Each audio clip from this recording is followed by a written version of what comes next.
Welcome everybody. I'm very excited to be here and to talk about this. We like to talk about attachment as the preliminary practice that we do on our journey toward classical enlightenment in this lifetime.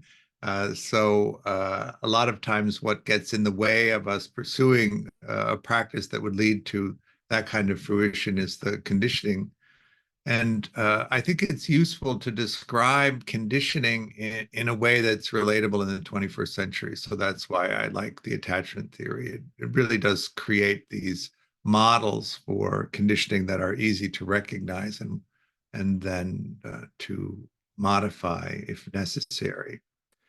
The meditation that we're going to do this morning is going to be in the insight side of things, and it's a practice that we call at Metagroup investigating self-generated emotion, and it's really about focusing on thought processes and discerning between reactions to the present moment, which come and go, and thoughts that we use to regulate our emotional experience. Repetitive thoughts we tend to generate to help us navigate emotional responses to the present moment, which exceeds the window of tolerance. So if we were to use Dan Siegel's frame of the window of tolerance, then we would have this understanding that we have an emotional reaction to everything. So let's call that the window. And if we have an emotional response that's within the window, we don't really have to manage it at all. But if we have an emotional response to the experience of the present moment, which exceeds the window of tolerance, then we have an emotional event that needs to be regulated. And most adults will regulate using thinking as the primary means to do that. And so this particular meditation is about sensitizing yourself to that track of thinking that is meant to be emotionally regulating, so that you can discern whether they're useful to you or afflictive. We then want to suppress the afflictive thought strategies and replace them with beneficial strategies. So there's a few complexities which this morning's meditation is not going to handle, but we'll get into a preliminary investigation of it. Most of us will use the emotional regulation strategies that we learn in our family systems, and we'll use them our whole lives without much modification. Research suggests that the only real additions to the set that we get in childhood is if we're in a close, intimate relationship with somebody and we watch how they regulate their emotions, and it seems like a good idea, we learn how to do that. But for the most part, we're using the set we got at home, whatever that was. If you're unsure what that is, and you can still go home as an archaeologist and take a look at what's happening there, you might get a leg up on understanding where the origins of it are. But for this meditation, I'm not going to give you so many instructions beforehand, and then we can see how we do and ask me questions after. It's, I think, more effective. So go ahead and take your meditation postures. We'll sit for about 30 minutes.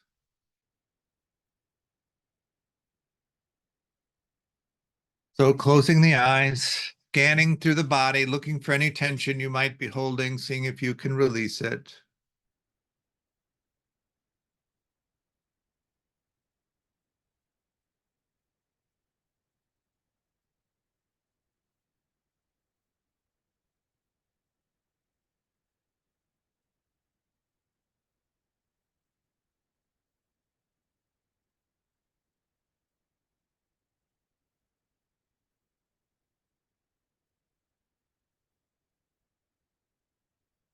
We're doing Vipassana or insight practice with a little concentration to settle the mind at the beginning. So you're going to want to position the body in a posture that you can hold still without having to move. And this is accomplished by finding a way to balance the body so you use the least amount of muscle power, the muscles getting tired and achy over time, requiring you to move. So a process of trial and error, finding a useful posture, remembering it, finding it again the next time you sit down, refining it, remembering it. And in this way, over time, training the procedural memory just to settle the body in. Always a good idea to do a quick inventory of the body. It's part of the settling in process. So if you're sitting in a chair, plant your feet so you have a good solid base. If you're sitting on a bench or a cushion, arrange the legs so they'll be comfortable for the period of sitting. Hips above the knees so there's no restriction in the blood flow. That can cause an irritation in the legs that distracts you from the meditation. Tilting the pelvis slightly forward so the tailbone is vertical helps support a soft curve in the lower back, which in turn supports the mid and upper back. Drawing the shoulders back and down, relaxing the muscles in the back, tucking in the chin, moving the head forward and back, the torso forward and back, till you find a sweet spot where the back is mostly balanced. We control the brightness of the mind by controlling the tension in the core, the front side of the body. If you notice that the mind is sleepy or sluggish, tightening up the core tends to brighten it up. If you notice that the mind is restless or agitated, relaxing the core tends to settle it down. You can easily adjust tension in the core by hand position. If you need to tighten it up, just lift the hands a couple of inches off the lap and hold them there. If you need to settle it down, just let them rest on top of the legs. I like to use a hand position where the palms are up, right hand on top of the left with the thumbs touching. Maintaining the thumbs touching and the back in balance requires present moment awareness. If you get pulled away into thinking, what you may notice is that the back drifts out of balance, the thumbs drop. So you have these physical sensations which are alerting you to the loss of mindfulness. If that happens, just come back into the present moment, reset the back, reset the thumbs, restart the technique. Sometimes saliva can slip into the breathing process, causing you to cough. Holding the tongue against the roof of the mouth can help with that. Closing the eyes, just letting the breath go in and out as it will, no effort to control it.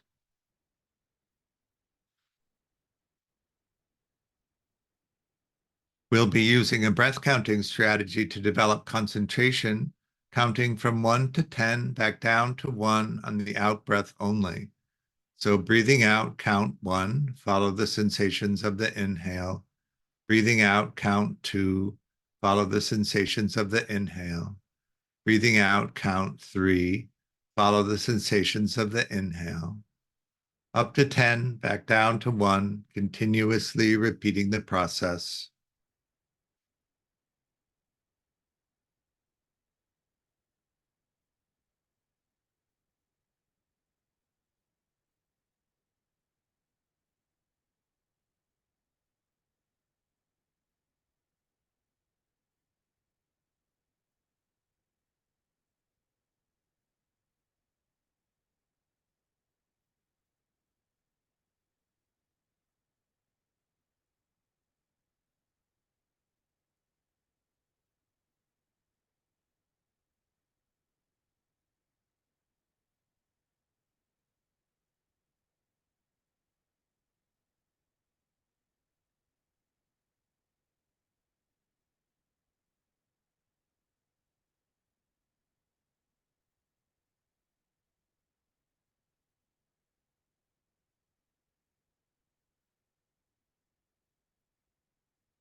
If you get pulled away into thinking, as soon as you're aware of it, just re-anchor your attention to wherever you're tracking the breath.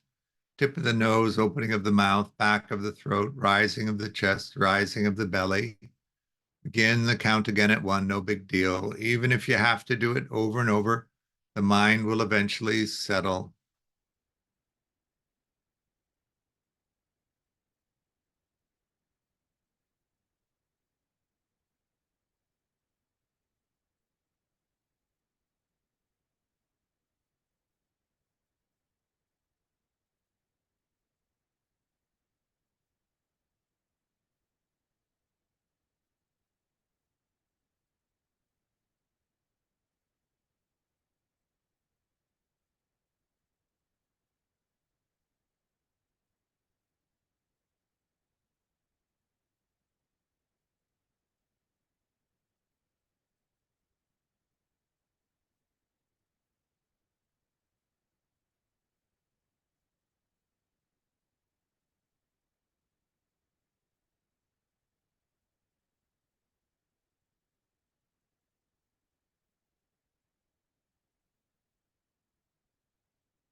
Let go of the concentration practice. We'll begin some insight practice, working with the meditation strategy, investigating self-generated emotion.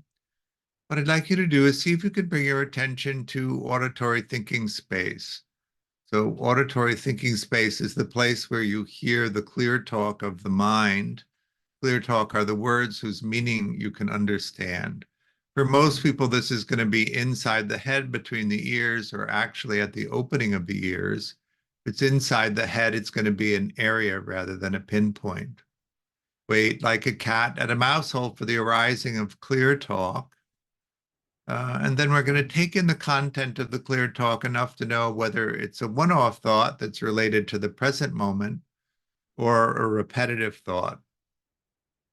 Repetitive thoughts tend to spin on themes or narratives that are related to the future. So a planning mind, let's say, or a fantasy mind, or related to the past, rumination about something that happened in the past that's not settled. We're going to note and label. So noting means you know where your attention is. and soaking into the sensing experience of that. And labeling means you're generating a word that corresponds to what the activation in the mind is. We're going to focus narrowly on auditory thinking space only.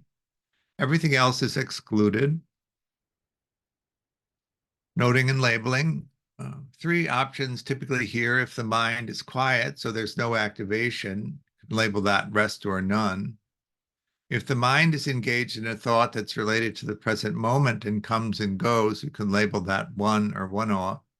And if the mind is engaged in a repetitive thought, typically about the future or the past, you can label that repeat or repeating. I like to use a rhythmic noting strategy. So at the end of each out breath, I note and label what the state of the mind is.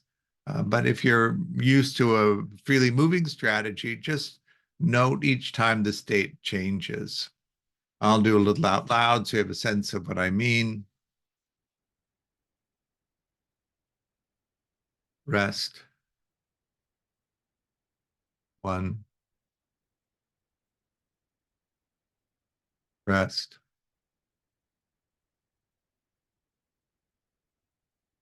Rest. One.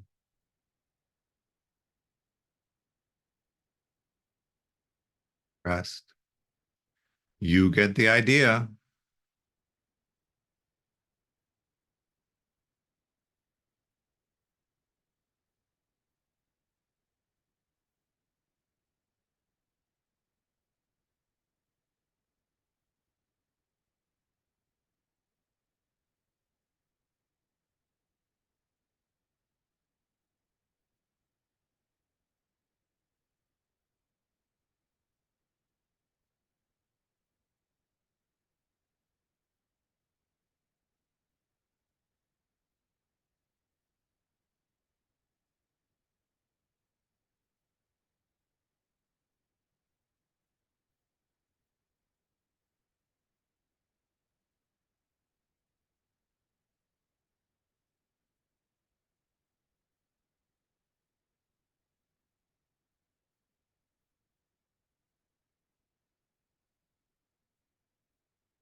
So we're going to make an adjustment to the technique, continuing to monitor internal auditory thinking space.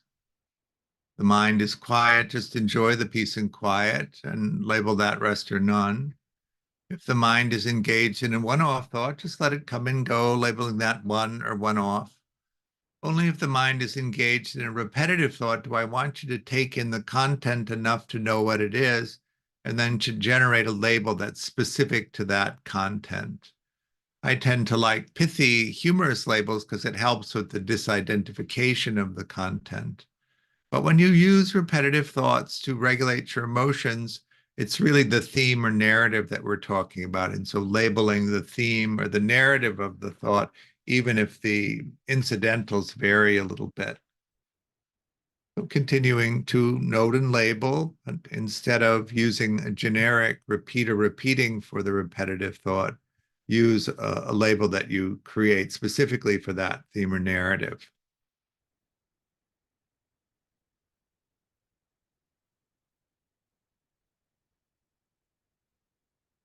If you don't have repetitive thoughts in this situation, that's fine. Just let the mind note what's happening.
We're going to make another adjustment to the technique.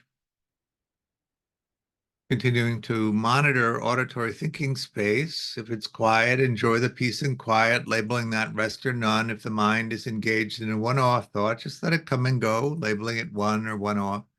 If the mind is engaged in a repetitive thought, take in the content enough to know what that is, label it with your specific label, then drop down into the body to see if you can link it to emotional activity in the body. This typically plays out on the surface, face, front of the throat, front of the torso, inside of the arms, inside of the legs, a vibratory energy which we first discern to be emotional in nature.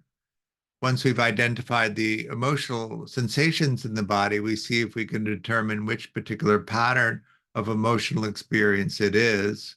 Anger, fear, sadness, excitement, the base emotions, love, joy, bliss, humor, interest, loneliness, longing, guilt, shame, regret, remorse, and so on, to name a few more complex emotions. If you're able to identify the emotional experience in the body, label it by name. If you identify emotional experience, but you're not sure what it is, you could label that something or don't know. That's perfectly ordinary. And then return your attention back to auditory thinking, waiting for the next arising of repetitive thought. Only with the repetitive thoughts do you check in the body. there is emotion associated with one-off thoughts, but it's usually so fleeting and it comes and goes so quickly, it's hard to detect uh, tracing from auditory space to the felt sense of the body. But because the emotion of a self-generated thought tends to persist as long as the thought is active, it's easier to find and identify.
So one more adjustment, waiting like a cat at a mouse hole for the arising of clear talk, evaluating clear talk, whether it's a one-off thought related to the present moment or a repetitive thought. Typically three choices. Is the mind quiet? No activation, so enjoy the peace and quiet, labeling that rest or none. Is the mind engaged in a one-off thought? If it is, just let it come and go, labeling that one or one off. Only if the mind is engaged in a repetitive thought, take in the content enough to know that that's what's happening, generate your label that's specific to that content. And this time, instead of dropping directly into the body, what I want you to do is move your attention slightly forward in the head to the mental screen where you experience visual thinking, checking into visual thinking to see whether there's an activation in visual thought that corresponds to the auditory thought, then dropping down into the body to see if you can identify the emotional content in the body linked to that thinking process. If you can and you know the name of it, label it by name. If you're aware that there's an emotional content there, but you're not sure which one it is, something or don't know, and if you can't find the emotional content in all cases, just return to auditory thinking space, waiting for the next arising of a repetitive thought. We'll probably talk about mentalizing. And so this particular meditation develops two aspects of that. One is the spontaneity versus monitoring. You're simply letting whatever activations happen in the thinking process and the feeling process in the body. That's the spontaneous part. Then at the same time, you're continuously monitoring them. If you get swept too far up into the spontaneity side, you tend to lose the monitoring and lose the meditation. If you get pulled too hard into the monitoring side, you tend to shut down the spontaneous arising of things. You may notice that the auditory thinking space stays quiet the whole time. We're also working on the dimension of cognitive versus affective or emotional. So we trace auditory and visual thinking to understand our cognitive thought process and then drop into the body to attach it or connect it to the emotional content that's generated by the thinking process.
All right, let go of the meditation.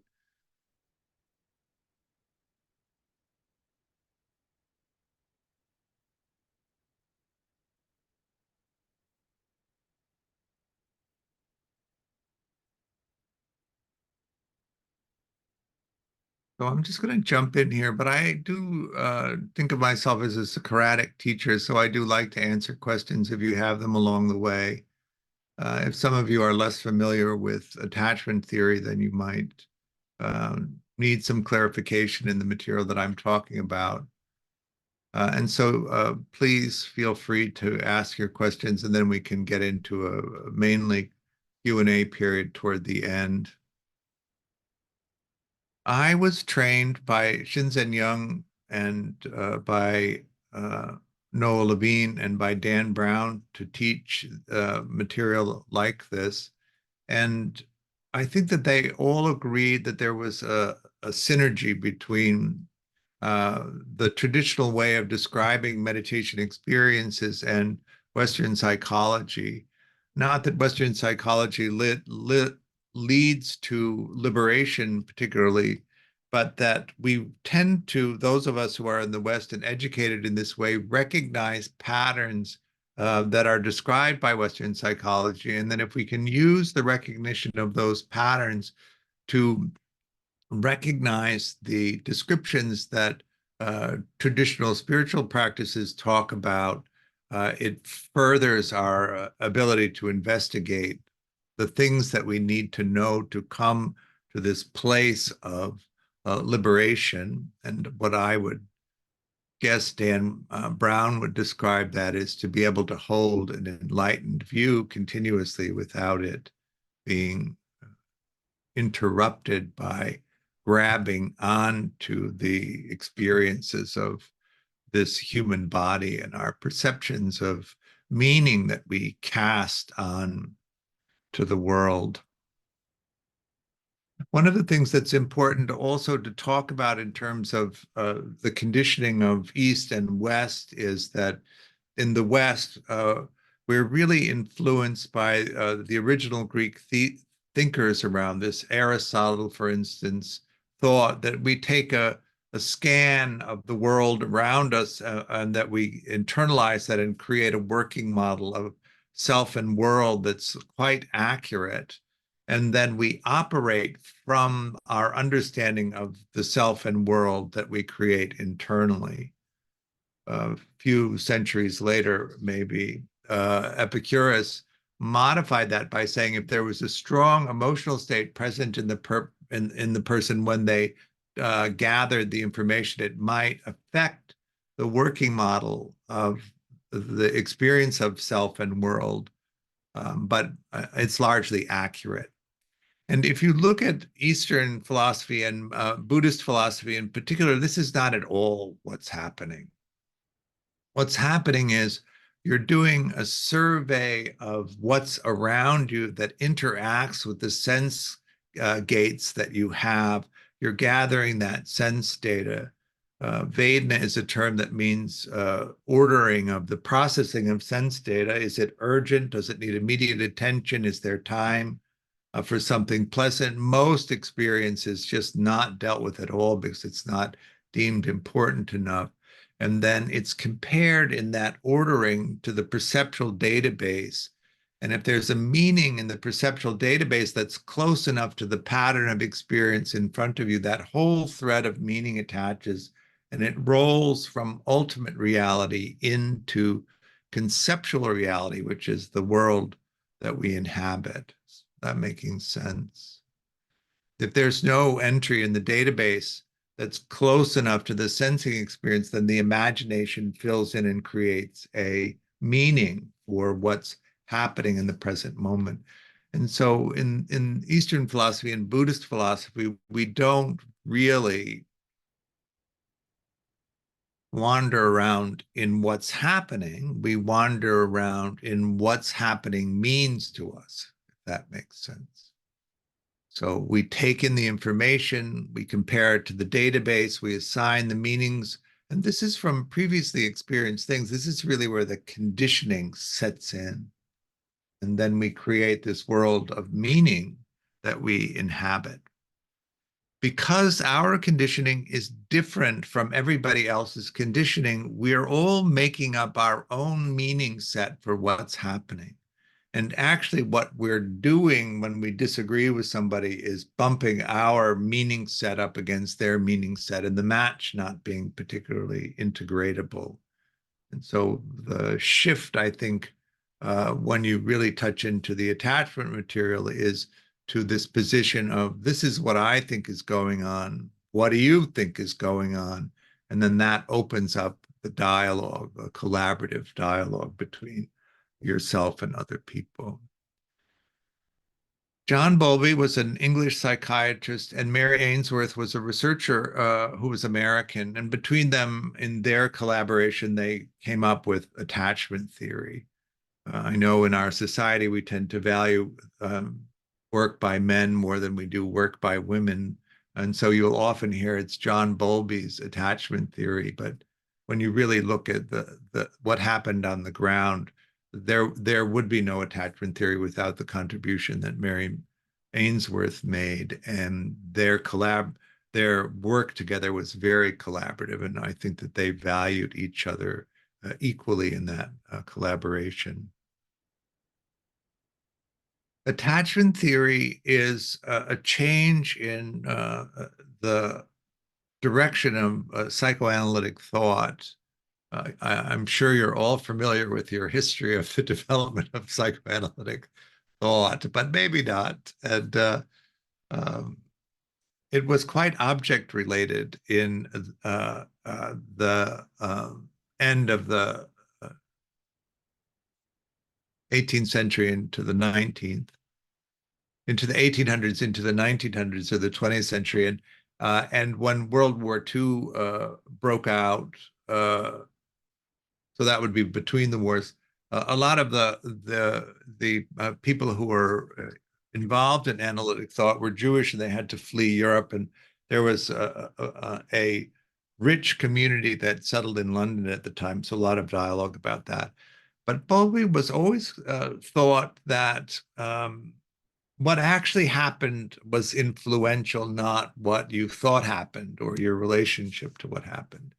After the war was over, he was tasked by the British government to evaluate whether the children that were sent to the uh, um, foster care in the countryside, if you remember your World War II history, Germany bombed London, and the middle class and the rich were able to send their children to the countryside to relatives, but the poor were swept up in a government foster care program and sent out into the countryside to be cared for. And the government wanted to know whether those children had suffered harm in that experience that the government would later have to provide services for. And so Bowlby was involved in that investigation and determined that it likely would cause lifelong harm to the children that were sent out, particularly the young children under the age of 3. And he wanted to figure out what that was. And so he began to explore that. That's the origin of this particular line of thinking. He put an ad in a paper for somebody to develop a research instrument. It was Mary Ainsworth who answered that, and she developed a testing method called the strange situation. And that strange situation was how they evaluated children. So we can evaluate using the strange situation what your attachment conditioning is by 10 months or a year old. So I know when I originally came to Buddhist thinking, and we talked about conditioning, and it was described in the poetry of the Buddha. Is the mind equanimous? Is the mind engaged in craving? Is the mind engaged in aversion? Is the mind restless or agitated? Is the mind slothful? Is the mind engaged in doubt? Were these experiences that didn't relate directly to my experience, and I noticed them more as functions or concepts of experience. Uh, um, but when you begin to say that attachment conditioning is present at that age, and that the attachment conditioning precedes the self-experience arising, what is your earliest memory? How old were you when you remember that? I would say, in thinking back of my own memory, that I have some flashes of memory at around age 4, and then more continuous memory around age 5, and then at around age 6, I have a continuous stream of memories. But, what is your uh, experience of that? Um, So all of this conditioning happens when we are unable to remember it, which is profoundly affecting in terms of how we perceive of ourselves and how we perceive of the world. And actually, the conditioning patterns in a way that's recognizable so that you can understand what the conditions of your early experience were based on the way that you create the experience of reality now. Really useful. Um, so imagine this. You're a little baby. You're like 10 days old. Your entire world is the way that um, your caregivers come and respond to you. Can you imagine that? Have you been around small children? Have you been around a 10-day-old baby and noticed how they are? Every now and then they open their eyes, they look around, and this look of wonder passes over their face, and then their eyes close, and they're back in this process of developing. We make this expression. I'm waving my arms, but of course, a 10-day-old baby is swaddled. They don't even move, right? Because that creates a sense of safety for them. And they cry out to the world, but they don't cry out first. First, they look cute. That's the thing there. They look as cute as they possibly can to try and get somebody to take care of them. And if you're attuned to them, it's overwhelmingly cute and you immediately respond to them. But if you're not paying attention, they'll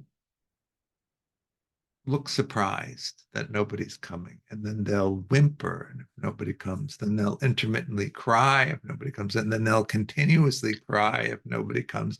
And then they'll tantrum if nobody comes. They'll go into anaclyptic depression, which is a really bad thing to have happen to a kid. But if you catch them along the way, and it could be fast, and you respond to them, you attune to them, you look at them. A baby is like 6 inches from your face, and you're looking at them, and you're attuning to them, and you're reading into the expression that they're making, this tiny little body and this little face, and you're mirroring back to them what you think is happening, and then you're taking care of them.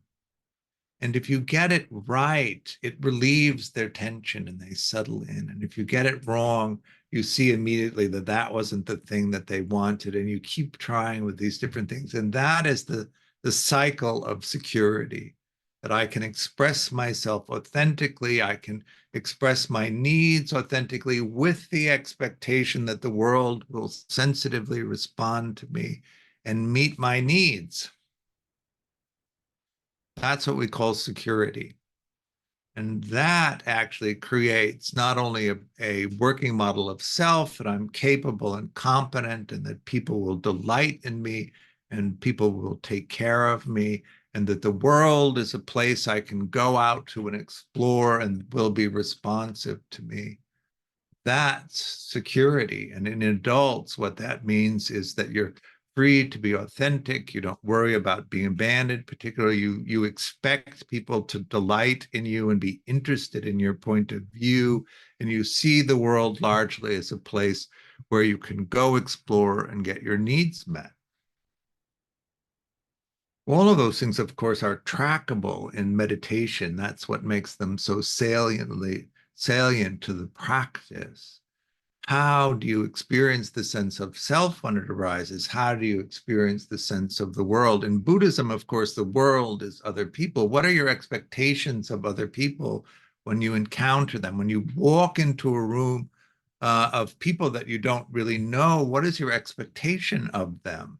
All of these things are the experience of reality and the experience of self that are arising, that we can use our meditation practice to track and to begin to reflect on how accurate they are, how we create the experience of our meaning based on conditioning. And so we get this pathway into understanding the nature of conditioning by examining these responses. Is that making sense? So you have the capacity to sense these senses, touching, seeing, hearing, tasting, smelling. We have also mind in Buddhism, which we don't have in the West. Mind is the thing that really selects what you focus on and creates that curation of experience. And then you have objects that can be sensed, and when their contact, that sensing experience arises, it's undifferentiated, unfixated, completely unconscious, and unknown to the self experience. It's evaluated for urgency. Do we need to attend this immediately? Does it not matter whether we get to it? Is there time for pleasant experience? And we have science on the mind time of this, right? Urgent is 3/8 of a second, pleasant is half a second, twice the duration, twice the intensity in order for it to get into the queue. Then it goes into the queue, and if there's a match, it unfolds and there's the meaning. And if there isn't a match, the imagination fills it in. But you could have a childhood experience that was so painful that you pinched off aspects of your imagination, and then you can't fill in the meaning. It's confusing. You don't know what it is. If you have a lot of adverse experiences in childhood, the working model of self that develops is filled with a lot of negative experiences that activate in order to create the experience of the self. And in the moment that all of that negativity arises, so that you can recognize the pattern of self that's arising, you can become aversive to that experience of negativity over and over again. That is the root cause of self-hatred, the sense of self arising, and just not wanting to have another intensely aversive experience. Of course, the opposite is true. Self-love. If you've built this working model of self that each time it arises, you enjoy having the experience of you, then that's the origin of self-love, because each time it arises, you enjoy the experience of it. It's fun. It's light. It's funny. But these things we can know pretty well in that straight context of Western thought, and then we can begin to use these as the objects to explore the traditional path to liberation. This is how I'm forming the world. We want to know that in terms of understanding the nature of the human condition, which is this experience of liberation. We want to be able to, at the end of it, of course, touch into this place of sacredness where each moment, every little thing is this sacred experience that's so remarkable. And you come into that view and hold it in relation to everything always, or does these conditioned responses just get in the way? When you get up in the morning and you tromple into the bathroom and you stand in front of the mirror, do you recognize who's there, or do you have this internal model of yourself that's quite different than that? Oh my God, who is this stranger staring at me in the mirror? I'm this 30-year-old, or I'm this whatever it is. Every time I do a test on Facebook of how old I am internally, I don't get much past 13. What do you think of yourself? And do you enjoy that? Do you take care of yourself in the thought processes, or are you just troubled by it? So we begin to understand that in the nature of things, the mind goes around and selects things that we prefer and gathers them together, and we create this pattern of the experience that's around us, and we roll it into conceptual reality. And if we don't pay attention to it, we're simply living in this meaning that we've created that's conditioned. That's the insight. But if we can see the way in which we create that, we can change the process of curation so it's actually more accurate. The Pali word for this is tajapanati, which means to reflect back on the reality that you've created. and to tie it into what is the actual sensing experience. In attachment theory, we tend to talk about this in three ways. One is the attachment experience, the activation that causes you to seek proximity to somebody who will protect you. And that activates and deactivates. The second one is the capacity to mentalize and to emotionally regulate. The reason that this is important is because we want to be able to explore. So attachment and exploration, which is based on the capacity to mentalize and emotionally regulate, primary and secondary exploration. Primary exploration is the place where you derive meaning in your life. If you don't pursue primary exploration to the point where you have enough meaning in your life, then you find yourself despairing. There isn't enough to motivate you to continue on. Some of the hindrances you may recall in the Theravada map of enlightenment are the craving for existence and also the craving for non-existence that really aggravate that. I don't understand why I'm doing this. Why am I continuing on with this life that I have? Because it doesn't provide me with a sense of richness, a sense of fulfillment. That's the primary exploration that we're talking about.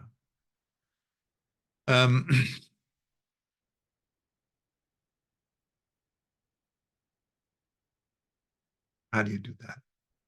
How do you shift that to see more clearly?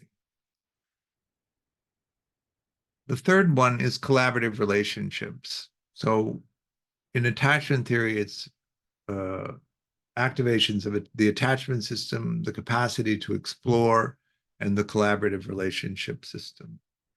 In collaborative relationships, you take care of somebody in the way that they need to be taken care of.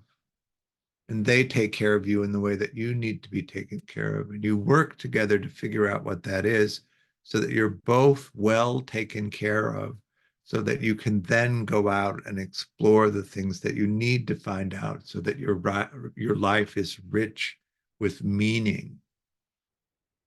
And then you can come rushing back and you can tell somebody what it is that you figured out that's so meaningful to you. And if their exploration is in line with yours, it will be really useful to them and they'll be excited and interested in what you have to say. And then they can go out and explore and come back and share with you the things that they discovered. And that synergy between each of your primary explorations will float the relationship.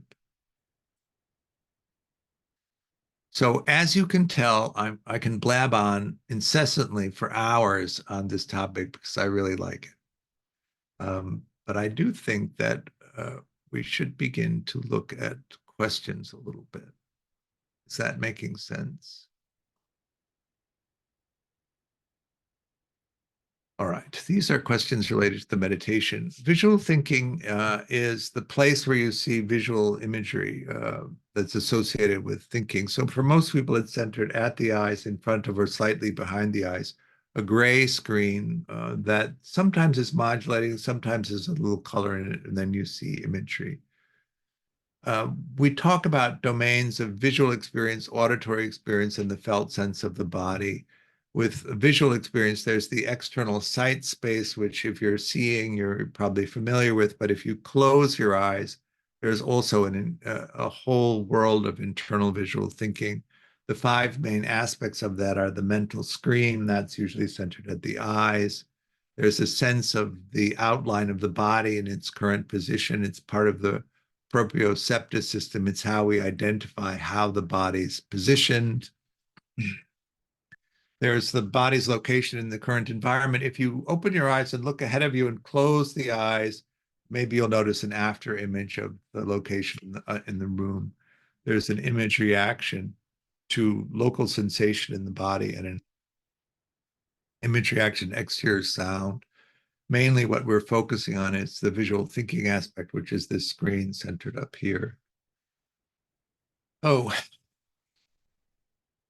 examples of humorous labels. you might use for repeating thoughts. So I have one that I call Superman, which is where I swoop in and save the day. I have one called Talk Show, where I'm pontificating and how brilliant I am.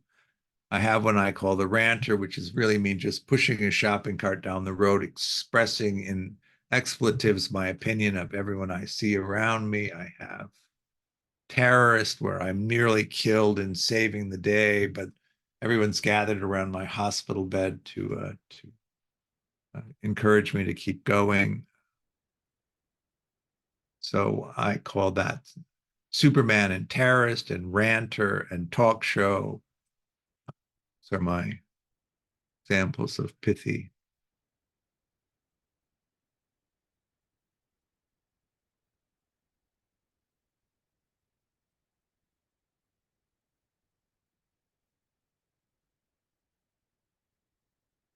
Pajapanati is the word.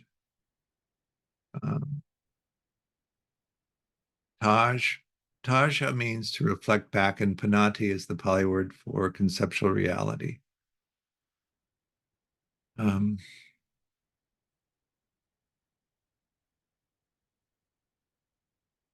all right. I'm a terrible speller. Um, I'd have to Google it to tell you how it's spelled, but um, I did subtitle my book on it. So if you look on the website, it's there too. Jane Miller. Hi, George. Thank you so much. I love the way you're integrating attachment theory and Buddhism. And for me, I'm a psychotherapist, so Ah, I'm very familiar with attachment theory. Um, and I thank you because that was really very fascinating for me. So thank you. My question is a little off the topic, and if you don't want to answer it, that's fine. But I'm just okay. really curious how your practice and Buddhism have influenced your photography. Oh, that's actually still on topic because I use photography as my primary exploration. And actually, this is a good topic.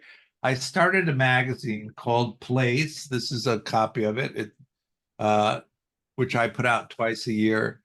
Which I'm also a visual thinker more than an auditory thinker, and so I use it to create narratives of meaning. Really, the idea with exploration is to create meaning in your life so that you feel a sense of richness and a sense of satisfaction. And then the understanding is, how do you do that? Since your conditioning is unique, it's going to be a path that's unique to you. And then, of course, we have the interference of the cultural evaluations of what's meaningful and what isn't meaningful. And what I find quite often is with people is that their primary interest, the thing that really moves them, is not culturally valued very well. And so that there's always creating a life of secondary exploration, which is the gathering of time, energy, and resources, then focusing that on the things that really do produce meaning, and then having to battle the culture that might think that uh, the thing that you value so much isn't so valuable, but still figuring that out. And so I really do think of my photography mainly as an exploration and the thing that really is the most interesting to me. And the way that it works is I take a picture and then I look at the picture and I see the parts of the picture that I like. And if the picture itself doesn't work, I just extract in my mind the aspect that really works. And then when I make the next photograph, I try to include that insight into the nature of things that work for me. And over a period of time, as you take one picture after another, it gradually distills down into the things actually in the visual frame that work. So I have one of my books is called Forcing Nature, which is a books of formal portraits of trees in Los Angeles. And what was so interesting to me is that as the process distilled, the elements that I really liked in the pictures were a telephone pole, a street lamp, and a tree. And as you'll notice over the course of the development of the images, that became the elements that were present in most of the photographs. So yeah, it is this whole process of really noticing what you do, noticing the parts of what you do have real meaning to you, and then moving in the direction of the parts that have real meaning in you until you really create a space where uh, most, well, most of us have to do secondary exploration to get along in the world. But at least a couple of hours a day you're spent in the activity that really provides a meaning. And if you can do that, what you'll notice is the whole rest of the stuff that you have to do doesn't matter so much. But if you don't have that hour or two or three each day, then you get more and more bothered by the stuff that you have to do, and to the point you just don't want to do it anymore. Mhm. That's what I would say. Thank you for sharing. I really appreciate that. Mine is horseback riding. Ah, awesome. You like So danger. yeah. Well, for me, it's not danger, but okay. No, Looks it's the dangerous beautiful, to me. it's the beautiful dance between a human and an animal. Uh-huh. And it's really the place where I probably am the most centered, grounded, and mindful. I'm Yeah, so present. It's incredible. Yeah, it's yes, really you beautiful. have it. Thank you so Yes. much. And my last question, real quick, and I know other people have questions, so I want to shut up. But my question is, do you find that a lot of the folks that end up going towards Buddhism and meditation are people that have gone through trauma or adverse childhood trauma? Uh, because it seems like that's what I'm finding. So I'm just curious if that's your experience. I would notice two groups. It's like a bell curve. At one end are people that hardly function. They're the trauma group. They're the people who have difficulty. They're the people who can't get into the game of life as our culture defines it. And really, the motivation there is I'm going to solve these problems, then I'm going to get into the game. Mhm. At the other end of the bell curve are the people that win at the game all the time. It's really simple for them, and it doesn't provide any meaning to them. And they get all of the goals that are offered, and then they're still bereft of meaning. And that's the other group who comes. And they really both have the same problem, which is they're primarily focused on secondary exploration and not on primary exploration. So they're not getting enough meaning.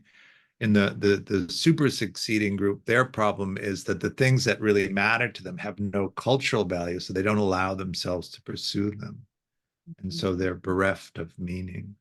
Whereas the other group wants to get good enough to compete, and it's hard to convince them that there's no point in that competition. It's not where meaning is. But they want their chance at the going for the gold ring. And once you get the gold ring, of course, you see that it's actually plated.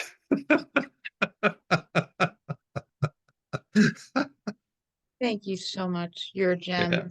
Take good care. Stay well. thanks. Sincere. George, could you hear me? Yes. Yes, I'm sorry. The camera is off because I'm standing in the dark, so I hope this is okay. Okay. Yeah, I'm sorry. The question is, I was very interested also in on your talk about attachment theory, and my question is there a possibility of healing insecure attachment through this kind of meditation you offered before, so or at least support your healing to become more being secured attached? So I think that we're in this unique time in human history where there are now actually effective means of changing your native attachment strategy from insecure, disorganized into earned security. I don't think that there was much that worked before now, and that the process of doing that is about really takes 2 or 3 years of focus in order to do it. And it's a combination of working with the ideal parent figure protocol, which was developed by Dan Brown and his group, the mentalizing and emotional regulation strategies. At Metagroup, we're using meditation-based training for that. And then a psychoeducation around collaborative relationship systems. If you grow up in an insecure, disorganized family system, you don't really understand the dynamics of secure functioning. So you have to learn those. If you do all three of those, then I do think that you can change your attachment strategy. So if you're using me as an example, I had 28 years of psychotherapy with really good people, and it was really useful to me, but my complexly disorganized attachment strategy was completely unfazed by that and remained in the chaotic way that it always was. And 2.5 years of doing this work, I earned security. And I can tell you that I did it at 65. It's totally worth doing. I mean, it makes everything so much easier. That you should do it at any time. But boy, would I have liked to have done it at 20. Mhm. Yeah, yeah. Oh yes, you're so right. And the meditation we were doing before, it was this kind of meditation to support, or also to support you on your way. Yes, this one is that meditation that I offered is part of a sequence of meditations investigating self-generated emotions, stopping afflictive self-generated emotion, and quantumizing the pool of poison and pain are the suite for developing mentalization and emotional regulation. The reason that that piece is so important is that if you can't regulate your emotions when you go out to explore, then you have to limit your exploration. You can't really regulate yourself at all without being in direct proximity to somebody who regulates you. Then you don't have exploration because you can't do it. And then you have a life that really is bereft of enough meaning to make it seem worthwhile. At least that's my experience. Most people. Yeah, So thank you. yes, you could do it. And it takes about, you should think 2 to 3 years of regular work to get it to happen. And then it does. And it's exponential in a way. Like to say, you do these rickety meditations that put these little sort of modelings in there. And because we use that perceptual database to create conceptual reality, it doesn't matter whether you've visualized it as part of the meditation practice. If you use that as the source for creating reality, admittedly, it's flimsy, but then you've created this reality and you act in that reality, and then that reality is remembered, and that's an actual experience. And over time, as you build up more and more of these actual experiences that are based on these visualization meditations, the secure response to the present moment becomes more and more robust until you're just always in this process of responding in a secure way. You still have your native brain, but you've adapted it so that it can function securely. I think this was very helpful, and you were very authentic. So you were talking about your own history. This was very helpful. Thank you. Oh, good. Yeah, it's imagine the infant that just cries out to the world for care, and there's a sensitively attuned person there that responds with the care. And so you learn that all I have to do is cry out to the world for the care that I need, and the world will deliver it. Imagine walking around like that. That's security. Low. Thank you a lot.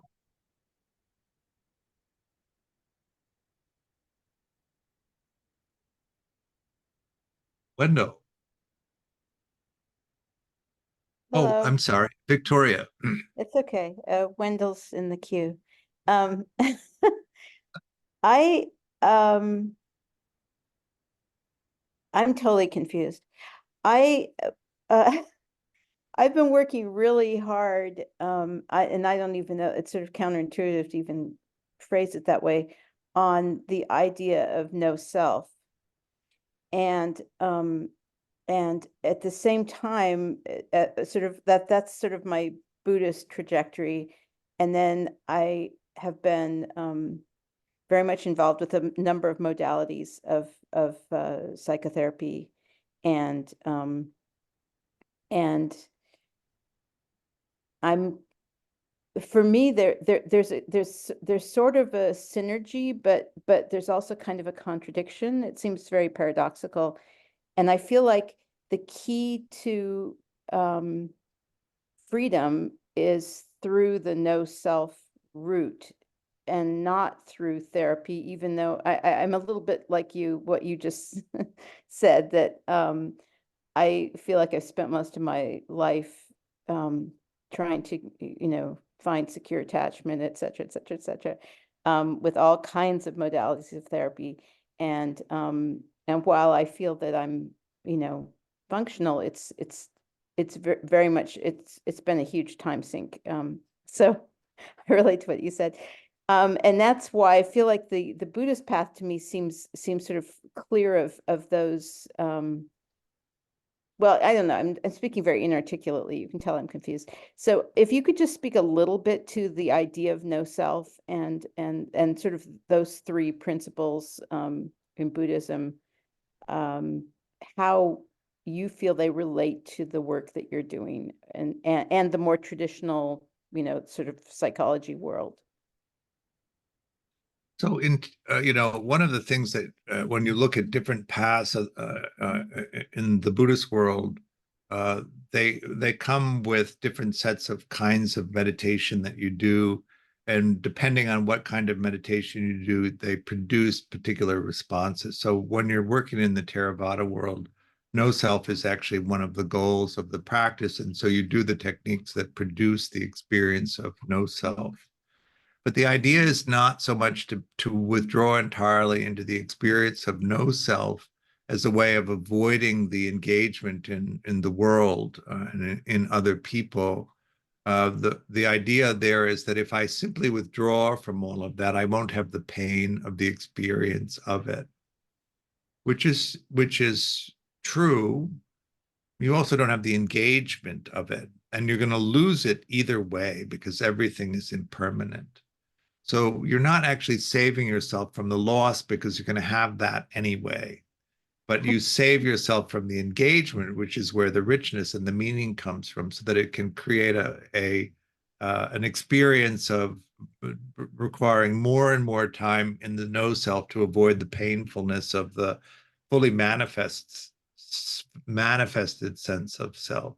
So what I would say the real freedom is to be able to come and go from the self experience, to manifest a brilliant sense of self when you need it, and then just not care about it and drop it the second you don't need it anymore, and come back into the no self experience. And that is actually the sense of liberation, just the flow back and forth from that.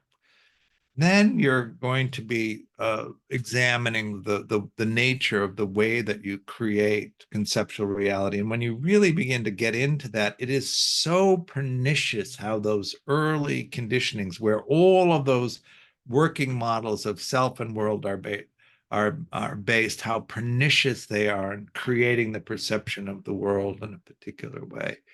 And when you do the attachment work, it changes the way that you create the experience of self and world, to where you're not expecting rejection, you're not expecting harm, you're expecting people to delight in you and be welcoming and interested, and it changes everything in that way. And so that's what I would say about that. Yes, that the no self experience. If I could just never have to manifest a self again, but then how would you make dinner?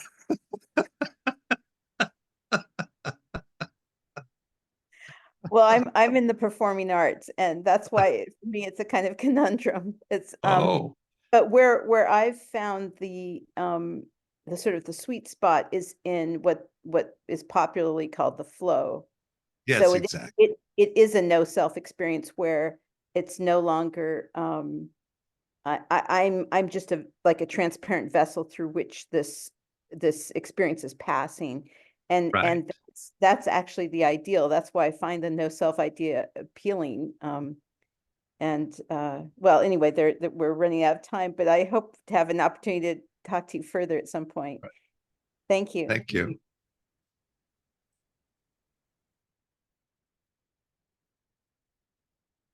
That Wendell.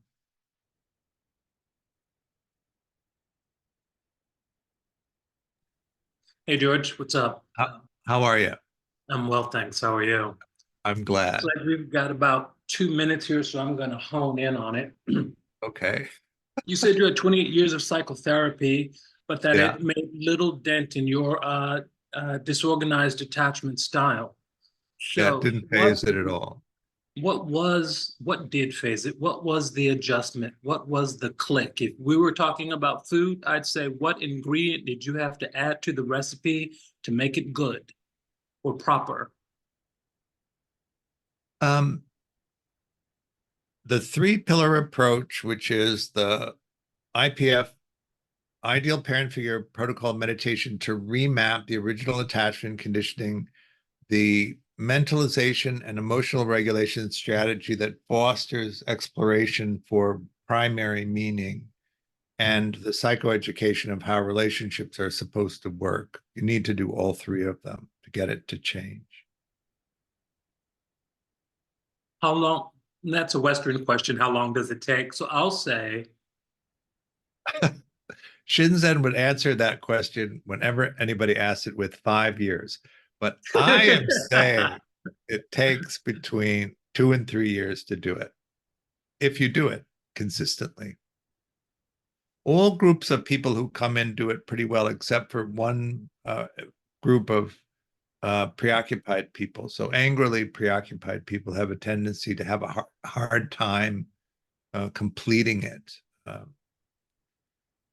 But for most people, you come in and you just go through the process of doing, it's like, it's not harder than sitting the meditations you've already been sitting. You just have to sit them over a period of time until it begins to change. And what you notice happening, which I think is one of the remarkable things, is the self-experience doesn't change that much. It's just the way that you make the world that changes the most.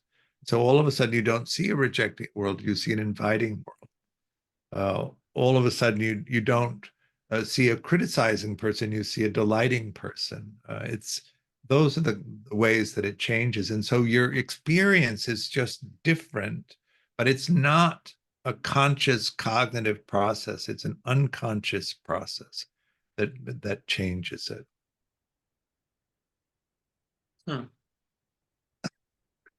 If you think that the self-experience is who you are, you've missed the Wendellness of the whole body-mind experience underneath that. I really think of the self-experience as the witness to the Georgeness or the Wendellness. I do And realize that there is a Wendellness here, and I do realize that the Wendell has had a vast amount of life experiences. And I do realize that the lens that I have, or filter if you prefer, has been quite clogged. And the unclogging process, as we could say, has left me standing in that place you mentioned, which is either despair and or searching for meaning still. And since I'm not really willing to drag out the razor blades, on we go with our magnifying glass and say, what's next? I like the beard. Huh? I like the beard. Thank you.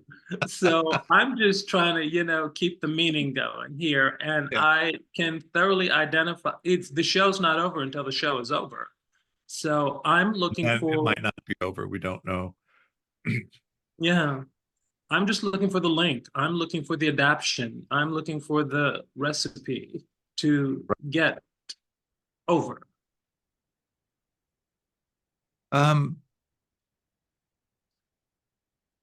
it's a very close examination of the perceptual database that you use to create reality and to add to it different versions of experience that you can use to create reality. The mind doesn't care whether you can imagine it or whether it actually happens to you.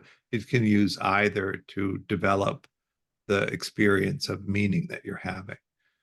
A lot of us limit our imaginations, and you'll notice this if you attempt to imagine exploring for meaning.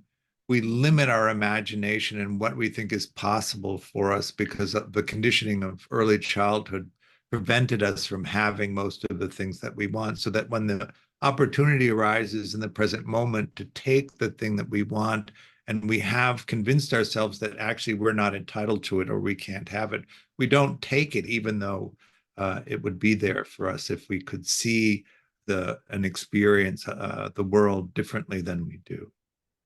And that's what this investigation is, to really get in there and see where these limits are. If you've never been treated well, you might not imagine that you can be treated well. And so you accept people not treating you well. Whereas if you change that to where your expectation is that you'll be treated well, then when people don't treat you well, you reject it because it's not what you want. But the choice between being alone and being mistreated is what often people experience. And so they take the mistreatment so that they don't have to be alone. And those are the kinds of knots that we want to be able to examine and to release, so that you have this expectation that people should care about you, should love you, should delight in you, and should take care of you in a good way. And that when they don't, you don't accept it. A lot of people who have trauma and difficulty in life have a pain tolerance that's way too high. And so we need to lower that so that you object earlier to things that don't go well. A lot of people who had cruel childhood experiences over and over again weep if you're kind to them in the most mundane way, because it's to them, kindness is this rarity that you almost never experience. And that needs to be adjusted. So kindness is like air, it's like water. It's just expected to be included in the package so that you don't accept cruelty from people, because it's not how you imagine the world to be. But when we imagine the world as this cold, cruel place where nobody is kind to us, when people aren't kind to us, we accept it as a matter of the way that it is, the matter of reality, not understanding that we've created that reality, not that that's what the reality is. Is that making sense? So that's what this investigation is, to see all of those ways in which we create that experience so that we can get rid of them. As the Buddha said, there are 5 levels of suppression of this stuff. The first is simply a thought replacement. The 4th is to yell louder the beneficial thought than the afflictive thought. And the 5th level is to annihilate at any cost the afflictive thought, which is the one that I really like. Yes.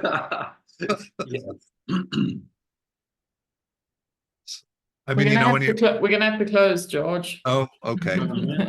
Sorry to interrupt. So thank you for coming. I offer the teaching freely, but it is a dana-based approach that we have here. So please consider making a donation. And if you're interested in some of the programs that we have or some of this stuff, and if you're in Europe and want to come to a short retreat where we'll really go into this stuff, the Utrecht retreat is open. I think the Poland retreat is sold out, but I haven't checked recently. Anyway, really appreciate your attention. Good to see you.